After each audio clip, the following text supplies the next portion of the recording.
Contextual presents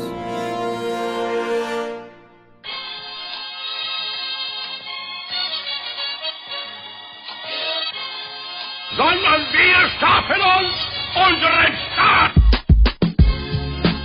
Mr. Gorbachev, open this gate. Together, we will make America great again. Sudah cukup bagi kita untuk mengatakan bahwa winter is coming.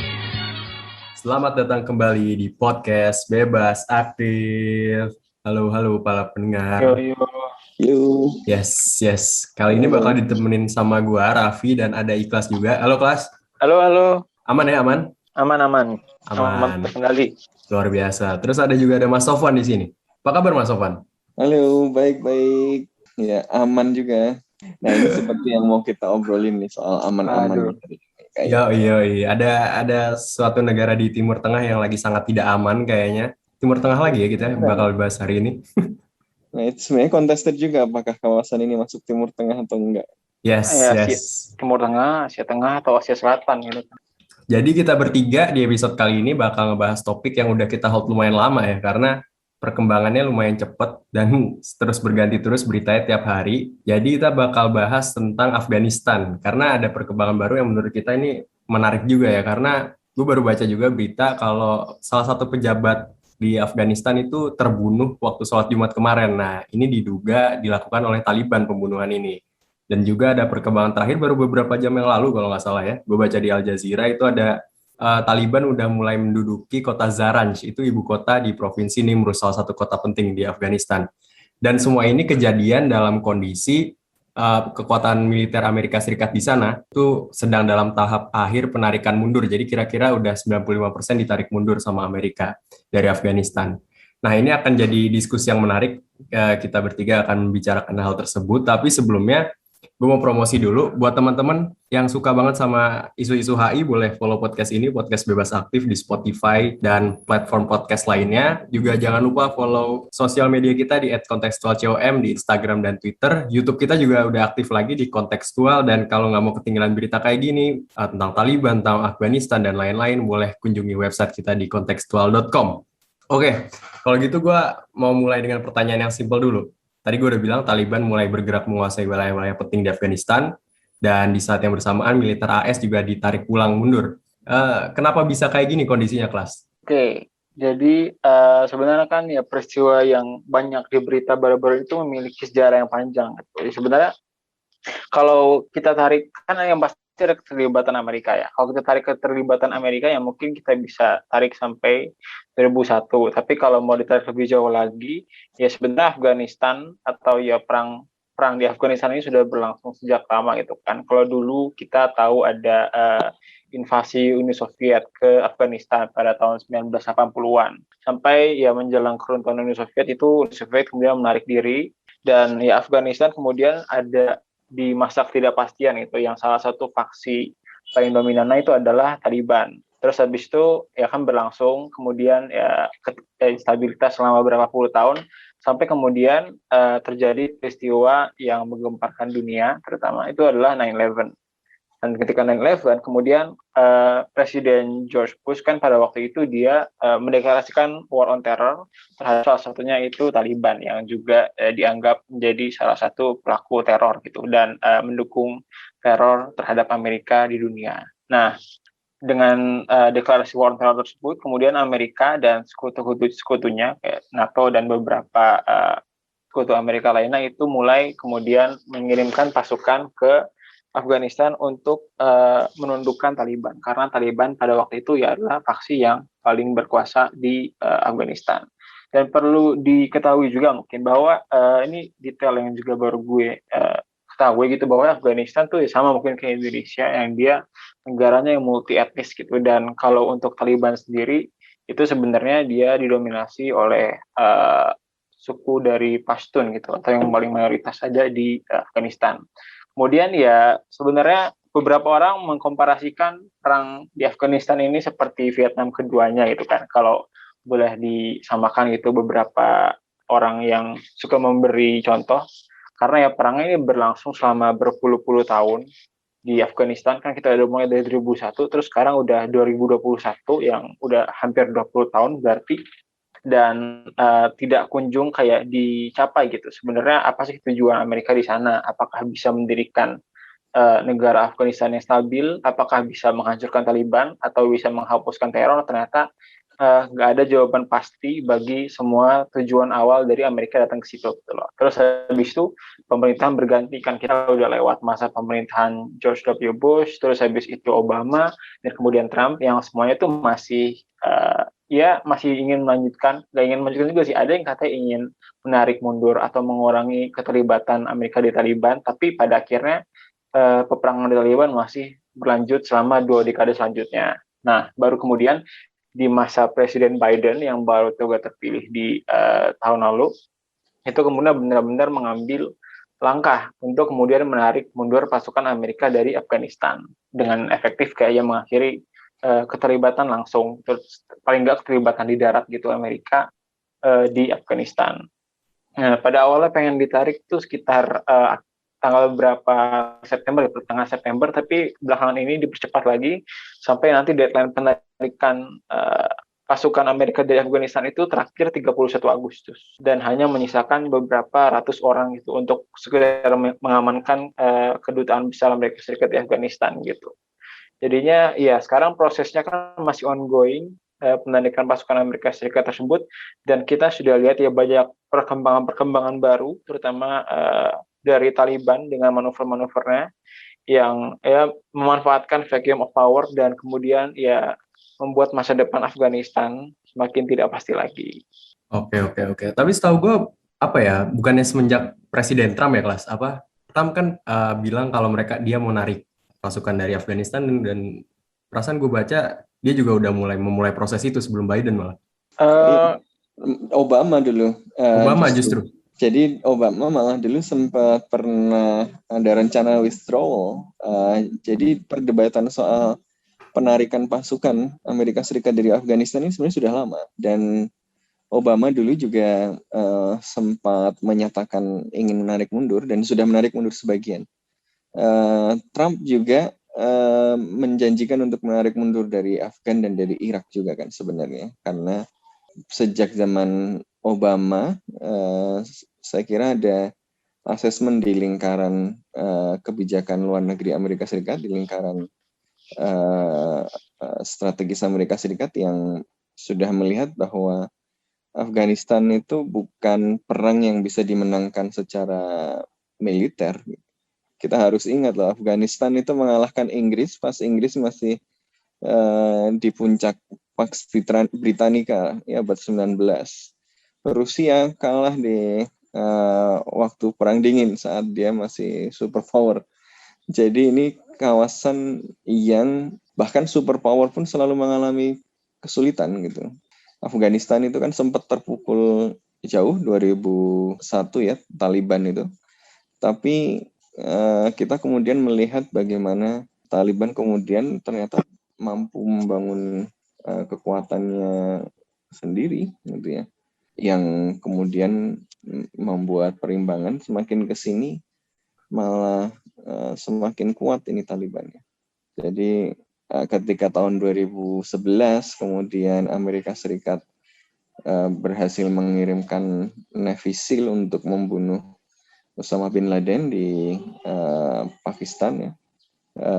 Ya Obama kemudian menemukan semacam justifikasi untuk ngomong ke publik bahwa ini udah selesai nih, misi kita udah selesai. Kita dulu kan nyerang Afghanistan sebenarnya tujuannya dua gitu kan. Tujuan pertama adalah menghukum orang-orang yang terlibat tindakan atau peristiwa 11 September, dan kemudian yang kedua adalah memastikan Afghanistan tidak menjadi basis untuk menyerang kepentingan Amerika Serikat, ya, baik dengan mendukung kelompok-kelompok teror maupun dengan dijadikan basis untuk menciptakan instabilitas di kawasan. Ya, dengan kemenangan militer itu hampir mustahil karena Taliban lebih tahu tempat dan dihabisi seperti apapun tumbuh lagi gitu ya. Ditambah dengan pasukan Amerika Serikat yang kemudian mengalami kesulitan gitu ya. Mereka itu kan bukan orang yang ada di situ dan tinggal di situ lama gitu ya. Yang satu pihak itu melawan dengan sangat militan gitu ya, mati juga nggak apa-apa, nanti ada orang lain lagi gitu. Sementara yang satu nggak yakin di situ untuk apa dan sebenarnya sudah pengen menarik diri dari awal gitu kan.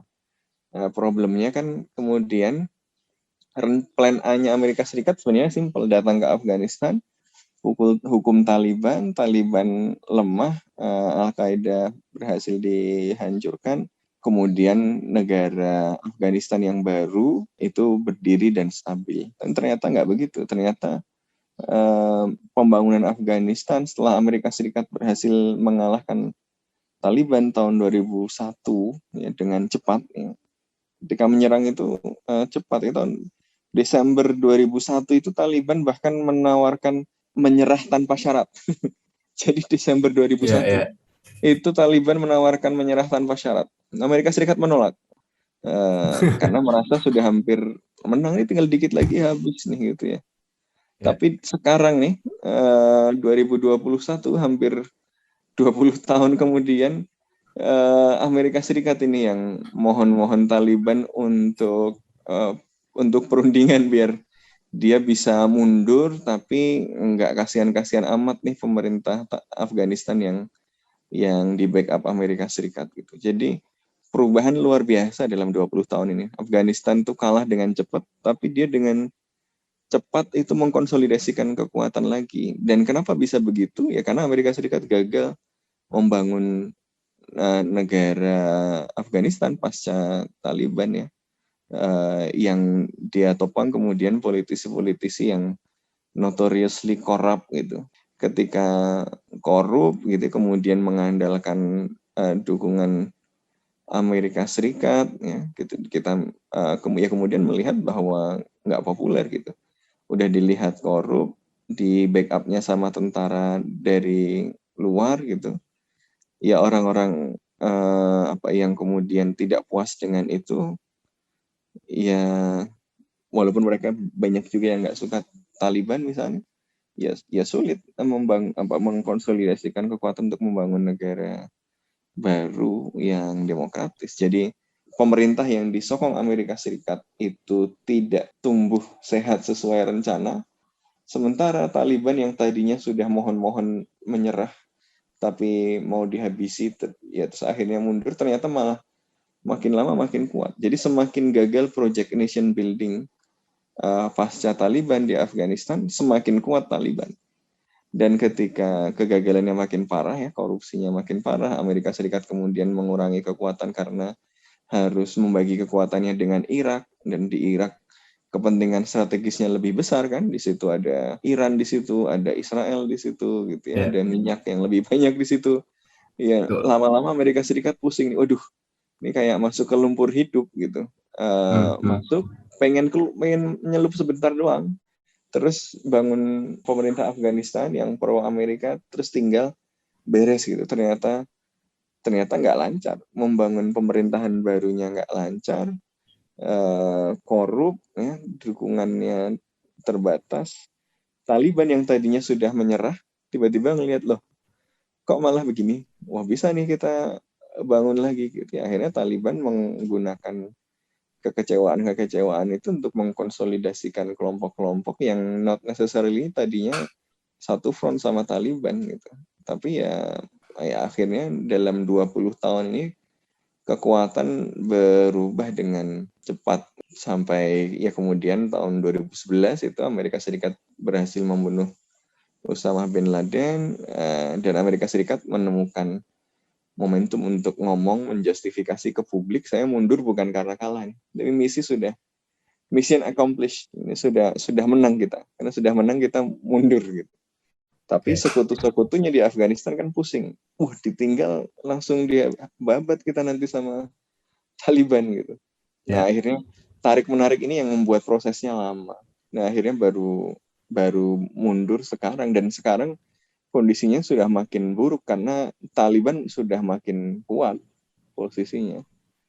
Oh iya, ada satu lagi yang penting ya. Tahun 2020 itu ada kesepakatan perjanjian antara Amerika Serikat dengan Taliban. Itu yang tanda tangan Trump. Ini Trump itu bukan yang menandatangani adalah pemerintahan Trump gitu ya. Pada bulan Februari 2020 itu ada kesepakatan bahwa Amerika Serikat akan pergi dari Afghanistan pada tanggal 1 Mei 2021. Nah, sebagai imbal balasnya gitu ya, imbalannya Taliban berjanji tidak akan berhubungan dengan kelompok teroris lagi seperti Al-Qaeda dan ISIS ya, dan kemudian tidak melakukan kekerasan serta akan bernegosiasi dengan pemerintah Afghanistan. Looks good gitu kan.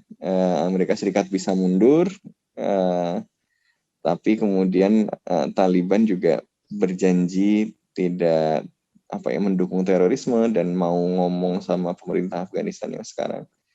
Tapi kemudian ya Amerika Serikat nggak sepenuhnya percaya sama Taliban kan, akhirnya mundurnya juga kesulitan pelan-pelan ini gitu. Akhirnya Afghanistan juga merasa lah Amerika Serikat ini jangan-jangan nggak punya kekuatan juga untuk enforce apa yang ada di perjanjian itu, ya malah dia push lagi. Jadi ada kesepakatan sementara, tapi ya Afghanistan malah justru melihat bahwa Amerika Serikat ternyata nggak sekuat yang dibayangkan nih. Kita tekan lagi aja terus. Dan ya sampai terakhir itu kemarin masih menunjukkan itu, masih show of force terus ini Taliban. Oke, ini kan perangnya ini kan perang yang yang melibatkan AS yang paling panjang ya, udah 20 tahun lebih gitu. Dan udah merugikan AS dan udah kepentingannya pun dari tahun 2001 saya yakin udah berubah banget kan. Hampir 20 tahun. Oh iya. Serangannya 2001 kan. Ya, waktu Biden naik pun dia rencana penarikannya kelar pas perayaan 11 September itu ya, peringatan 11 September itu. Tapi gua mau akhirnya ditarik dimajuin ya. Terus Klas, menurut lo nih, setelah 20 tahun perang dan udah banyak kerugian yang terjadi gitu, kenapa baru sekarang ditarik hampir 100% dari Afghanistan, Klas, menurut lo? Kenapa nggak lebih dulu atau mungkin kapan-kapan lagi gitu? Emang ada kepentingan lain apa dari sisi Amerika Serikat? Oke, jadi ya mungkin ini sih karena gue juga cukup emphasize-nya tadi kayak ini kebijakan yang diambil sama Presiden Biden juga, kenapa ditariknya kayak sekarang gitu momentumnya 2021. Jadi kalau menurut gue yang pertama tadi emang objektif dari US sendiri, terutama ya dia terutama yang terkait terorisme kan, kayak menghukum pelaku teror, terus Osama bin Laden yang juga udah terbunuh, itu menjadi ya udah gak ada gitu raison d'être buat ada di sana gitu pertama-tama kan.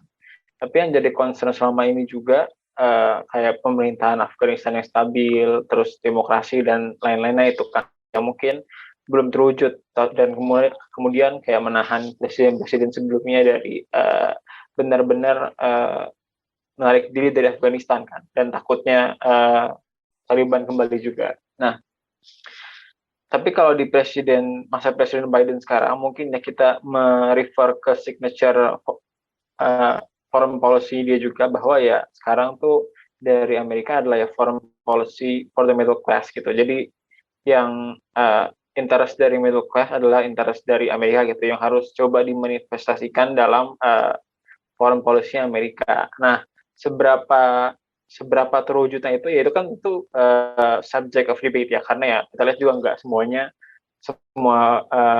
foreign policy dari pemerintahan Biden ini merepresentasikan prinsip tersebut gitu. Tapi most of it kayak gitu sih kalau menurut gue. Salah satunya adalah kayak penarikan pasukan Amerika Serikat dari Afghanistan ini. Ya karena yang pertama tadi ya emang perang di Afghanistan ini is no longer of America's interest gitu. Yang pertama itu, dan apalagi kalau terkait dengan kepentingan kayak kelas menengah itu atau the average American, ini benar-benar kayak nggak ada kaitannya gitu. Kalau dulu 2001 mungkin ya karena kita dulu diteror langsung sama Osama bin Laden sama Al-Qaeda. Tapi sekarang dengan teror itu yang udah nggak ada, dan ya even if Taliban kemudian berkuasa lagi di Afghanistan, ya itu kan yang benar-benar berkaitan, yang benar-benar terdampak itu adalah Afghanistan itu kan, bukan lagi orang-orang Amerikanya.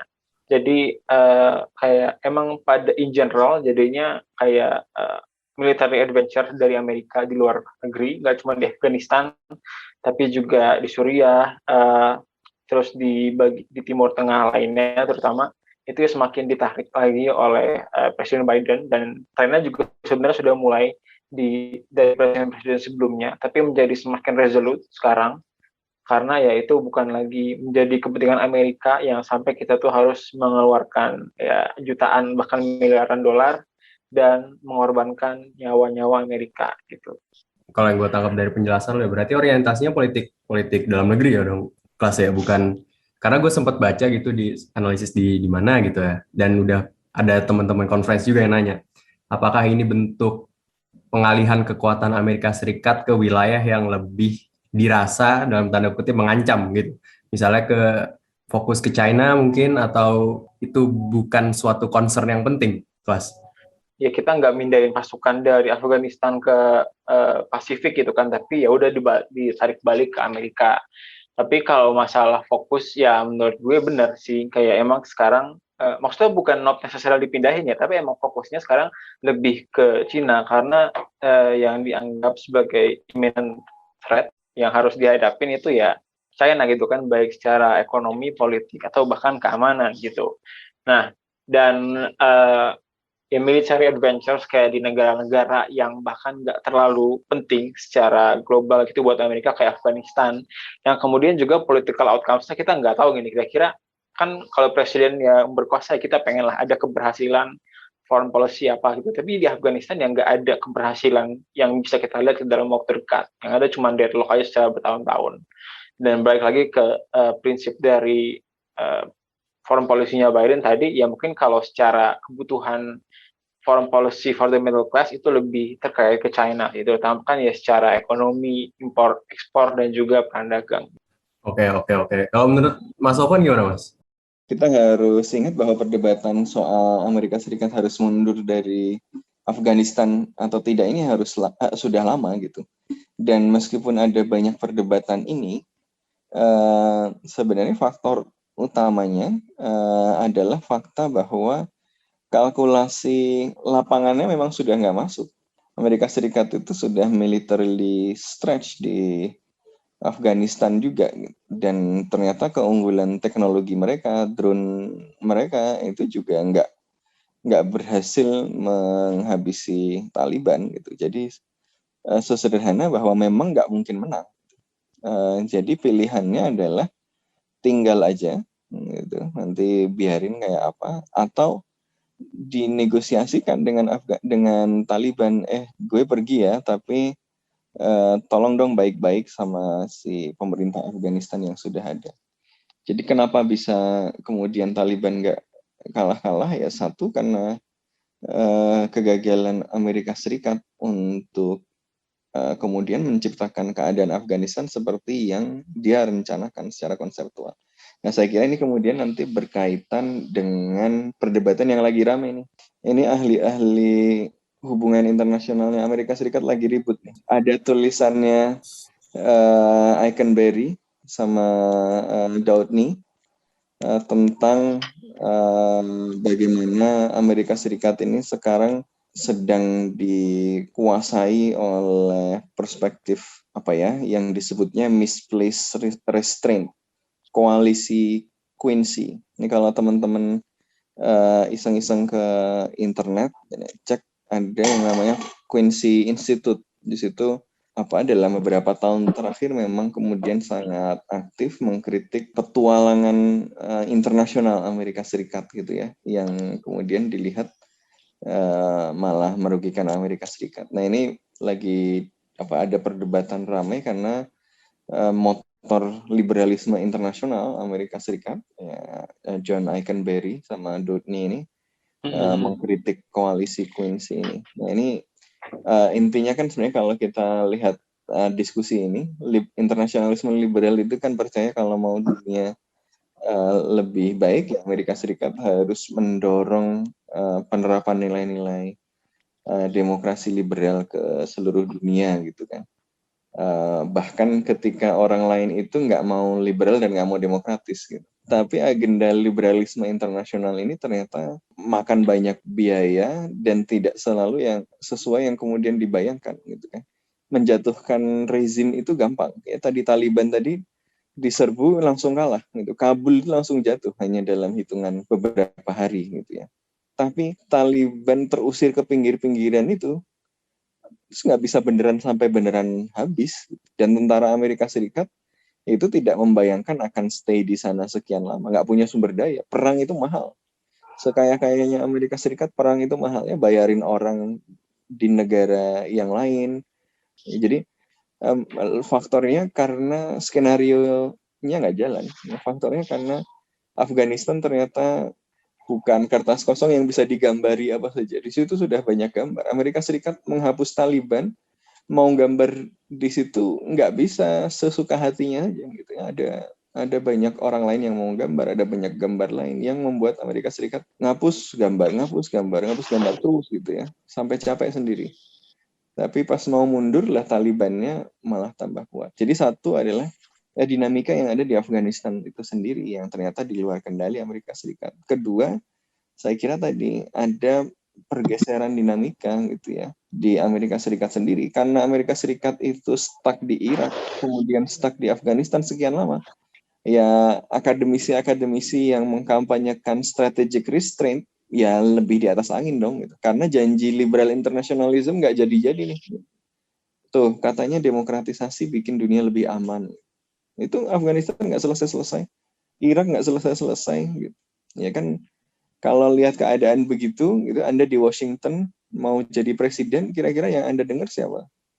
Maka perspektif yang lebih dominan ya tentu yang lebih mendorong Amerika Serikat tidak harus menyadari kapasitasnya. Dia itu bukan yang bisa mengubah dunia walaupun dia ingin gitu ya. Dia nggak bilang liberalisme itu jelek gitu orang-orang ini gitu. Tapi mereka bilang ya kita harus melihat kapasitas Amerika Serikat juga. Tentu kalau Afghanistan demokratis bagus, tapi kalau Amerika Serikat nggak bisa membuat Afghanistan demokratis ya sudah.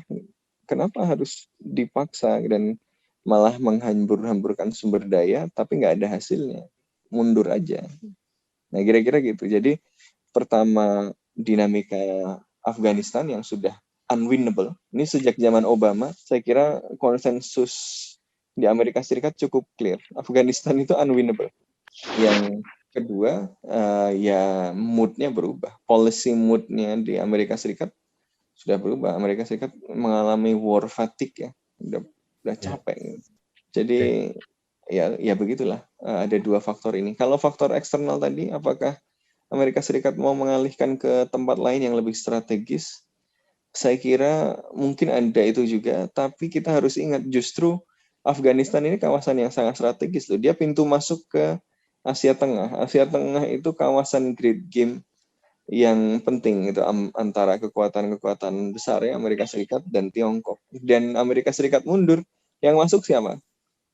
Tiongkok bos, Beijing langsung. Ya, Jadi kalau pertimbangannya supaya bisa memfokuskan ke yang lain, lah ini malah ngasih ke mejanya Beijing langsung gitu. Sini bos silakan gitu. Jadi kayaknya penjelasan yang lebih masuk akal ya lebih ke Amerika Serikat merasa bahwa ini unwinnable. Cepat atau lambat memang harus mundur. Tapi kalau lambat biayanya banyak, korbannya lebih banyak di Amerika Serikat, mending keluar sekarang aja. Ya menarik sih ini kayak baru ini langsung saya lihat juga nih misplaced restraint, the Quincy Coalition versus Liberal Internationalism di John Ikenberry ya nulis ternyata ya agak tidak terduga sih. Berarti sebenarnya gimana ya? Ultimately pada akhirnya penarikan pasukan ini it's a good thing, right? Kayak walaupun at the expense kalau karena Amerika tarik pasukan, Taliban jadi menguasai Afghanistan gitu. It's a good thing gitu, berarti. Kalau baik atau buruk kan ya balik lagi kayak perspektif apa yang kita pakai gitu kan. Kalau ya maksudnya kalau kita lihat foreign policy orientationnya Biden sekarang ya ini baik gitu loh, karena dianggap ya ini tadi kayak emang ini unwinnable dan ini bukan lagi kayak of America's interest, dan ada ada masalah-masalah lain yang perlu kita hadapin secara lebih urgent untuk juga kita alokasiin ulang sumber daya manusia, sumber daya uang kita gitu. Tapi kalau yang dilihat dari perspektif liberal internationalism tadi misalnya, yang kita harus ya idea of democracy harus diperjuangkan gitu, bahkan kalau boleh dengan perang. Meskipun agak ini ya, maksudnya itu agak jauh kalau menurut saya pribadi kalau buat dikaitkan dengan liberal internationalism. Mungkin lebih kalau yang idea spreading of democracy through war itu kan mungkin ada unsur neokonservatismnya gitu kan. Tapi intinya tergantung kita ngeliatnya dari perspektif apa gitu sih. Tapi kalau gue pribadi sebenarnya ya ini is a good thing. Kalau dari perspektif rakyat Afghanistan gitu, mereka tuh pro apa sih sebenarnya? Nah itu poinnya yang saya kira sangat penting ya. Kadang-kadang kita melihat perdebatan policy atau perdebatan HI ini ya dari perspektif penasehat kebijakan luar negeri Amerika Serikat, restrain atau perjuangkan demokrasi, perjuangkan ini. Waduh. Nah, padahal buat orang-orang yang di lapangan dan terdampak itu mungkin perdebatan itu nggak terlalu relevan gitu kan. Nah ini menurut gue yang kemudian memang kemudian jadi krusial gitu ya. Yang jelas kalau Amerika Serikat menarik mundur pasukan, perimbangan kekuatan di lapangan akan berubah. Betul. Dan ya ini artinya pemerintah Afghanistan yang sekarang ya ini memiliki kapasitas yang terbatas ya. Kalau kondisinya masih di backup Amerika Serikat saja kewalahan, ya bisa dibayangkan kalau Amerika Serikat mundur, kira-kira akan seperti apa gitu. Jadi, nah, saya kira kemudian kuncinya pada apakah pemerintah Afghanistan yang sekarang dan Taliban itu bisa menyepakati titik konsensus tertentu gitu ya. Kalau kemudian mundurnya Amerika Serikat ini disertai dengan kemauan kedua pihak di Afghanistan ini untuk menegosiasikan settlement yang lebih damai dan ya lebih baik gitu ya, itu akan menjadi outcome yang ideal gitu ya. Tapi rasanya kalau Afghanistan melihat bahwa Amerika Serikat mundur berarti saya lebih kuat, dia mau sekalian aja kuasai semuanya. Nah ini skenarionya ya mungkin akan sulit untuk orang-orang yang mungkin nggak terlalu cocok sama Taliban gitu ya. Nah ini ya kalau nggak cocok sama Taliban ya akan merasa dirugikan pasti dengan itu. Nah cuma makanya ini akan sangat tergantung pada satu, apakah Taliban ini juga mengalami war fatigue yang sama atau justru melihat bahwa ya ini kemenangan berarti harus dikomplitkan. Tapi Taliban juga harus belajar dari kegagalan Amerika Serikat. Amerika Serikat itu saking PD-nya dulu nggak mau damai sama Taliban yang sudah menyerah. Akibatnya apa? Akibatnya Taliban malah makin kuat. Akhirnya jadi seperti sekarang. Jangan-jangan Taliban nanti juga begitu gitu kan? Wah nggak mau damai, akhirnya dipukul semua yang lain, tapi nggak akan pernah benar-benar habis. Nanti situasi berbalik lagi. Nanti ya susah lagi memerintah. Jadi saya kira skenario terbaik adalah Taliban tahu bahwa ini momentum terbaik untuk menyelamatkan gain mereka. Nggak perlu nambah lagi lah, gitu. Sudah cukup lah. Terus dinegosiasikan bareng dengan pemerintah Afghanistan yang sekarang. Dan pemerintah Afghanistan yang sekarang kemudian menunjukkan tanggung jawab kepada masyarakatnya dengan baik, jangan korup lagi gitu kan. Sehingga mereka punya alternatif yang lebih baik gitu. Maksudnya sekarang milihnya Taliban gitu, yang banyak orang juga nggak cocok, atau Amerika Serikat, atau pemerintah Afgan yang korup. Pilihannya kan nggak ada yang bagus gitu. Ini kayak kita disuruh milih presiden A dan presiden B, nggak ada yang kita sukai semua kan. Lesser evil ya, lesser evil. Nanti ya jangan-jangan evil yang lebih besar lagi gitu. Ya kayak gitu kan, pilihannya susah gitu. Ya semoga sih dengan Amerika Serikat mundur malah kemudian bisa memulai pembicaraan yang lebih sehat di antara kedua faksi atau bahkan faksi yang lebih banyak lagi, karena Afghanistan itu kan patchwork etnisnya itu kan kompleks sekali. Jadi Taliban pun tidak akan bisa menguasai secara penuh. Jadi kalau skenario idealnya ya semuanya bijaksana gitu. Kemudian tahu bahwa oke, this is the best yang bisa kita dapatkan. Yuk kita omongin aja gitu. Ya mungkin sementara ya mencoba meningkatkan daya tawar dengan menguasai beberapa tempat strategis, tapi itu untuk naruh kartu aja. Semoga begitu. Ini best case skenario-nya begitu. Tapi worst case-nya ya Taliban merasa menang, gulung aja semuanya. Oke. Tadi kita udah ngomongin juga tentang war fatigue, kalau Amerika kayak udah nggak punya harapan untuk menang lawan Taliban gitu ya. Tapi kita belum membahas sebenarnya siapa sih itu Taliban, kenapa bisa kuat banget sampai Amerika harus mundur gitu. Mundurnya sambil kecapean lagi gitu kan. Siapa Taliban itu, siapa, kepentingan dia apa, dan di mana dia berbeda dengan pemerintah Afghanistan yang legit gitu. Di mana mereka berbeda dan di mana mereka sama, Kelas. Oke, jadi jauh yang gue tahu, kayak yang gue sempat singgung tadi di awal, ya Taliban itu adalah kelompok bersenjata gitu ya. I don't know kalau di Barat mungkin manggilnya jihadis atau ini, tapi ya dia merupakan kelompok militan yang sempat berkuasa juga di Afghanistan. Dan asalnya juga udah dari lama, dari zaman invasi Uni Soviet tuh Taliban udah eksis dan kayak secara aktif non Uni Soviet juga.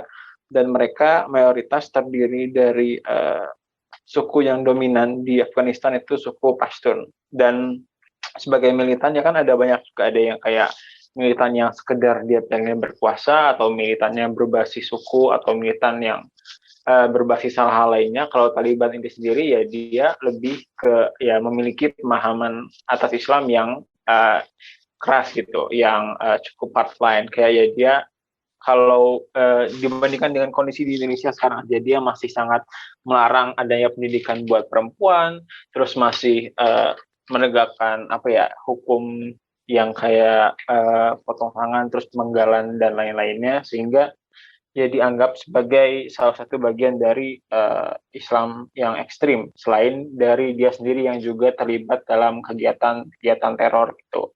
Dan ya pokoknya dia selalu menjadi salah satu kekuatan yang signifikan di Afghanistan dari dulu zaman invasi Soviet sampai sekarang keterlibatan Amerika di Afghanistan.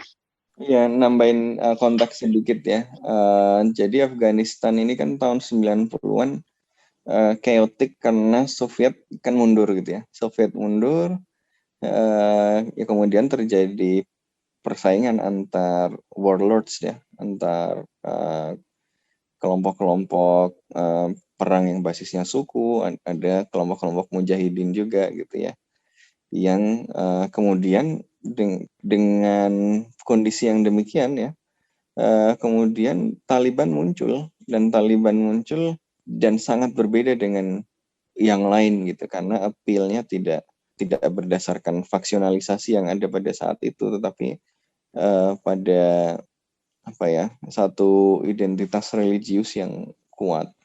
Dulu awal-awal yang pada capek dengan konflik di antara warlords Afghanistan itu, ya akhirnya mendukung Taliban. Apalagi Taliban dulu kemudian membuktikan dia bisa menciptakan pemerintahan yang lebih bersih. Dia tuh nggak korup, ya, yang kemudian membuat dia awalnya populer sampai menguasai lebih dari 90% Afghanistan. Dia nggak korup, rigid gitu ya. Tapi problemnya adalah gitu, dia nggak korup, tapi pada saat yang bersamaan sangat strict. Jadi nggak korup, tapi juga jadi mengganggu cara keberagamaan orang lain, karena nggak semuanya share pandangan keberagamaannya Taliban kan. Jadi kalau dilihat nih, dia populer karena dia berhasil memberantas korupsi, ya, kemudian berhasil mengatasi chaos ya, anarki atau lawlessness gitu, karena persaingan antar warlords tadi, sehingga jalan-jalan yang tadinya nggak aman gitu, logistik yang tadinya nggak aman karena ada rebutan antar warlords itu kemudian bisa dikendalikan oleh Taliban gitu, karena dia kemudian bisa enforce kekuatan dia di situ. Tapi pada saat yang bersamaan ya kekuatannya itu membuat situasi lebih stabil, tetapi pada saat yang bersamaan ya dia memperkenalkan aturan-aturan hukum yang strict ya, yang nggak semua orang sepakat ya. Orang Afghanistan itu secara umum religius ya. Bahkan kemarin lihat beritanya kan, ketika Taliban menyerang kota gitu, penduduknya pun melawan Talibannya juga dengan takbir. Iya, Allahu Takbir Akbar. lawan takbir gitu. Jadi sebenarnya sama-sama religius, tapi penafsiran keagamaannya lain. Wah, ini faksi-faksi yang melawan Taliban ini juga mujahidin yang dulu melawan Soviet juga gitu loh, dan maksudnya religius juga gitu, militan juga, tapi penafsiran keagamaannya lain. Taliban ini versi yang sangat strict gitu ya, pembunuh ya dibunuh ya, zina dirajam, nyolong tangannya dipotong. Nah ini kemudian memunculkan ketegangan. Jadi kalau ditanya yang membedakan sama pemerintah Afghanistan apa? Satu, dia punya pemahaman agama yang lebih strict. Tapi pada saat yang bersamaan ya dia memiliki, karena pengikatnya adalah ideologi, dia solid dan kuat gitu, sehingga dia bisa mengatasi kekuatan-kekuatan yang lain. Nggak ribut soal rebutan porsi jabatan. Ya kalau yang lain, faksi-faksi yang lain yang kemudian nanti membentuk pemerintahan Afghanistan hari ini, karena pengikatnya bukan satu ideologi yang sama, ya akhirnya ada rebut-rebutan jatah juga. Jadi ada problem-problem korupsi dan seterusnya.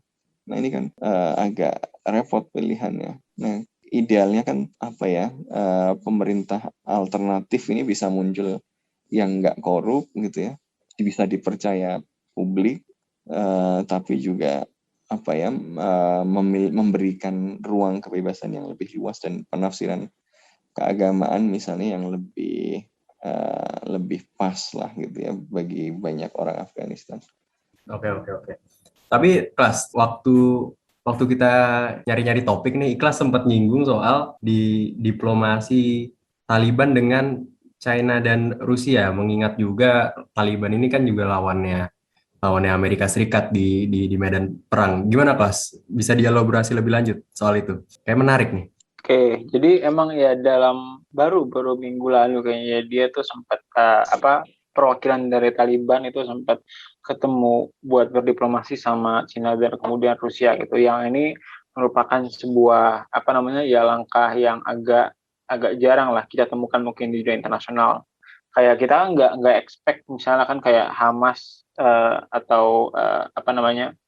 itu berdiplomasi dengan negara lain gitu, kecuali untuk dipertemukan untuk menegosiasi dengan negara yang dia berperangnya gitu kan. Paling Taliban yang selama ini negosiasi ya sama Amerika, karena itu pihak yang dia itu emang directly confronting gitu. Tapi kali ini dia justru kayak berdiplomasi dengan China dan Rusia. Nah, satu penjelasan yang gue baca terkait itu sih ya, karena kan memang Taliban kalau memang nanti akan berkuasa di Afghanistan dengan cara apapun itu, apakah dia akan mengintegrasikan diri dengan pemerintahan yang ada sekarang atau dia bikin pemerintahan baru, tapi yang pasti dia juga butuh ya semacam teman di dunia internasional gitu kan, karena itu adalah resep dari negara itu, negara yang sukses. Mungkin dari dulu kita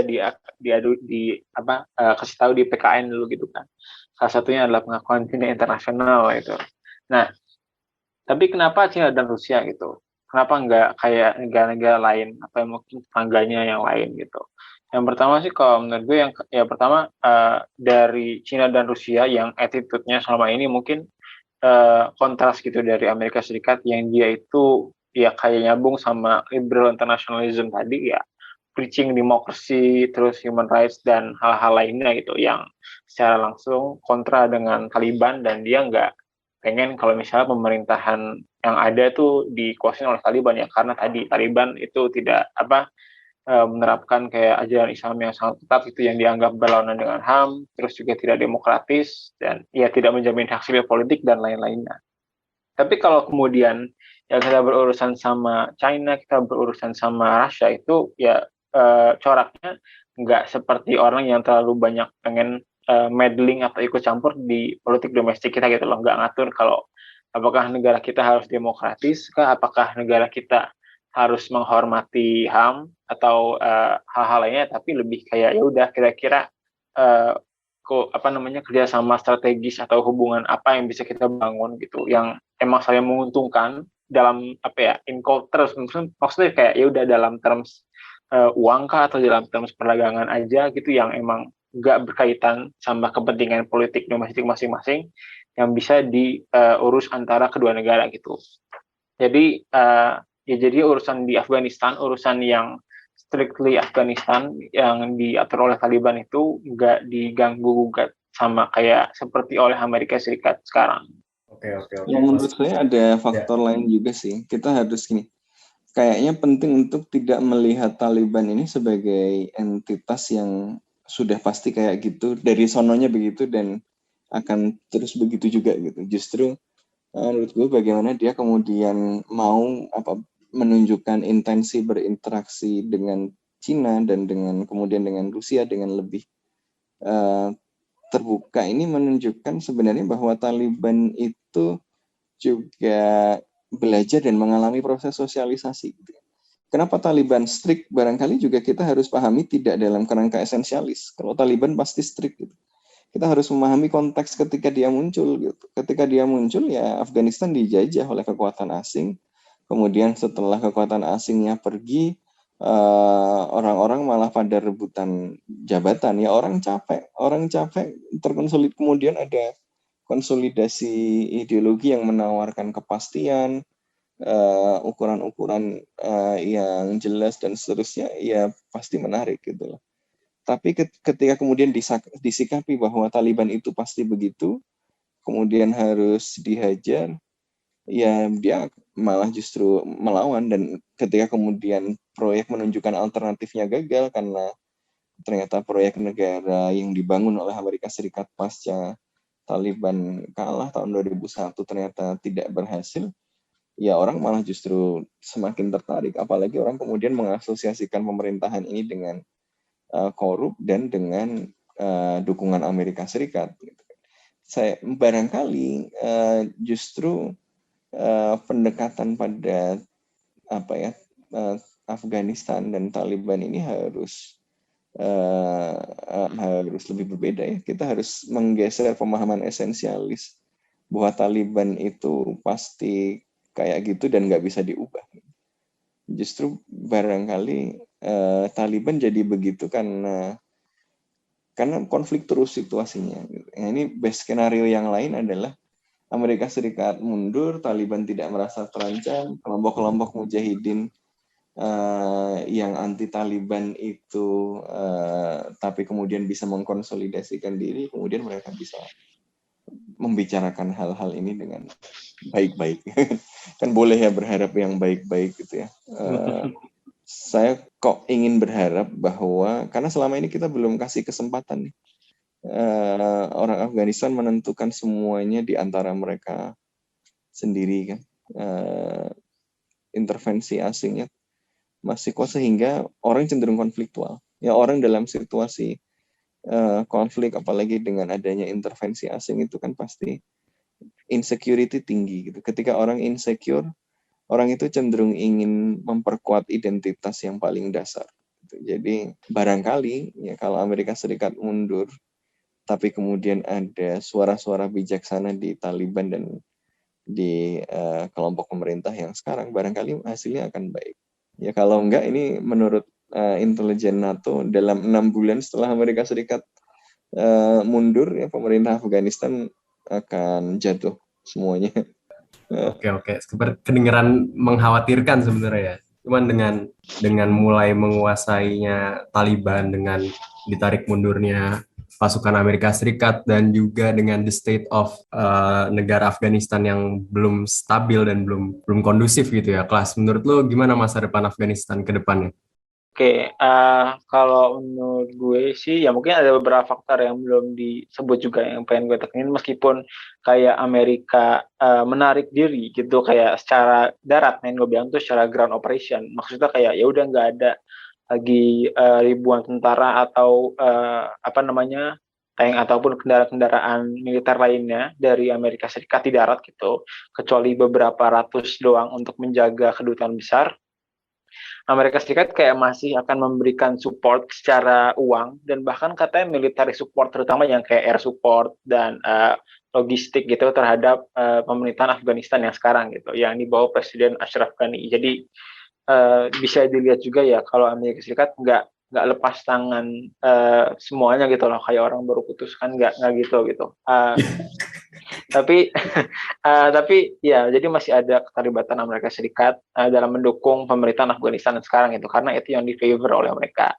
Dan dalam kesempatan terbaru ya juga sekarang mereka nggak cuma mengambil posisi defensif kayak yang menunggu Taliban menyerang mereka, tapi ya udah engaging in combat. Jadi kayak bukan posisinya yang satu menyerang, yang satunya bertahan, tapi kayak ya sama-sama berada dalam pertempuran ke pertempuran gitu yang ada. Nah, dan Presiden Afghanistan juga ya sebenarnya kembali ke sejarahnya Afghanistan dulu ya, dia mengkonsolidasikan kayak warlords dari berbagai suku dan dengan berbagai kepentingan itu untuk ikut membantu perjuangan dari pemerintahan Afghanistan yang sekarang untuk melawan Taliban gitu loh. Nah, tapi kan itu kan ya gambarannya sekarang gitu. Kalau itu yang gue sampein ya kayak gambaran omongan Anthony Blinken lah standarnya gitu, kayak bahwa Amerika nggak sepenuhnya lepas tangan dan bisa terjaga kestabilan segala macam.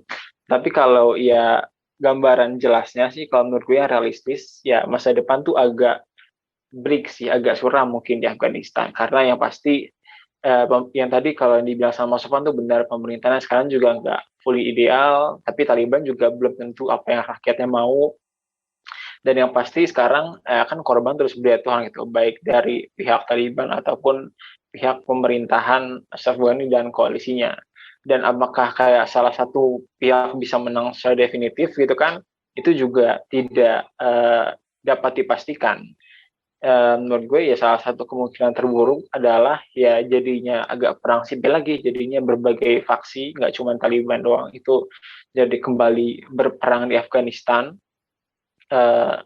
dan ya bisa jadi masih dengan dukungan Amerika Serikat pemerintahan Afghanistan itu masih bertahan, tapi yang pasti Taliban itu bukan sebuah kekuatan yang akan hilang gitu loh. Dan yang pasti Taliban harus diterima gitu loh dalam perpolitikan Afghanistan kalau nggak mau pertumpahan darah dan peperangan ini berlarut-larut.